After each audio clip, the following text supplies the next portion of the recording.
কি ভাইয়ারা আনো কি কোনো খোঁজখবর আসেনি? এই যে আঙ্গ বাংলাদেশের লগে চীনের একটা ভালো সম্পর্ক, কূটনৈতিক সম্পর্ক হচ্ছে 50 বছরের। হে 50 বছর উপলক্ষে আঙ্গ বাংলাদেশে হেতারা তিন আধুনিক হসপিটাল দিতেছে আর কি, যেটা হচ্ছে 1000 বিশিষ্ট আধুনিক হসপিটাল।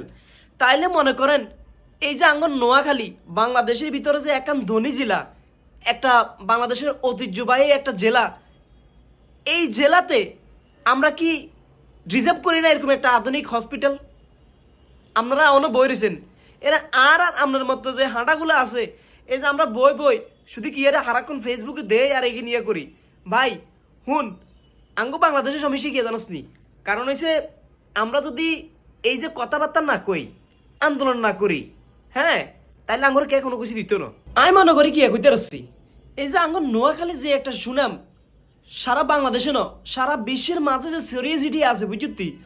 তো মনে করো যে আঙ্গমত হুলায়নে যদি এই যে বাংলাদেশের এই সুযোগে যদি নোয়াখালীতে এরকম একটা হসপিটাল যদি আমরা এটালে আবেদন না করি, কথা না কই, তাহলে কোনোদিন আমরা হামুনি কস না, বই থেকে কোনো লাভ আসেনি। কারণ হচ্ছে নোয়াখালীতে যদি মনে করেন যে এই হসপিটালটা নয় আর কি, নোয়াখালীর আশেপাশে কিছু জেলা আছে, যেমন ভোলা আছে, তারপরে যে লক্ষ্মীপুর, হেনি, এই আরো কিছু জেলা আছে, এরা সবাই কিন্তু আমার নোয়াখালী মাইজিদি যদি মনে করেন যে এরকম একটা এই হসপিটাল হয় আর কি, তাহলে মনে করেন যে এই আশেপাশে যে মানুষগুলো আছে ব্যাকে কিন্তু এই সেবাটা হাইব।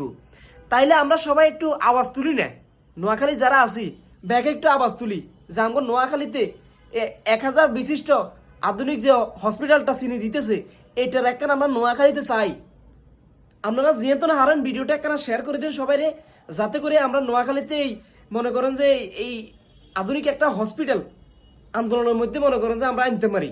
প্রয়োজনে আমরা একটা সিদ্ধান্ত নেন, প্রয়োজনে সবাই রাস্তা নামুন যে আমরা আমাদের নোয়াখালী সর্বোচ্চ আমাদের বাংলাদেশের জন্য ঐতিহ্যবাহী একটা জেলা, যে জেলা হচ্ছে এখন বর্তমানে ধনী জেলা, সেই ধনী জেলাতে আমরা একটা হসপিটাল ডিজার্ভ করি, আমাদেরকে দিতে হবে। এটা আমাদের এটা আমাদের জোর দাবি আর কি, বুঝছেন নি? তো ভিডিওটা একটা শেয়ার করে দিয়ে আর কি, যদি আপনি আমাদের নোয়াখালীর মানুষকে ভালোবাসেন বা নোয়াখালীকে ভালোবাসেন, তাহলে আমি মনে করি যে এই বিষয়গুলোতে অবশ্যই আপনি একমত থাকবেন।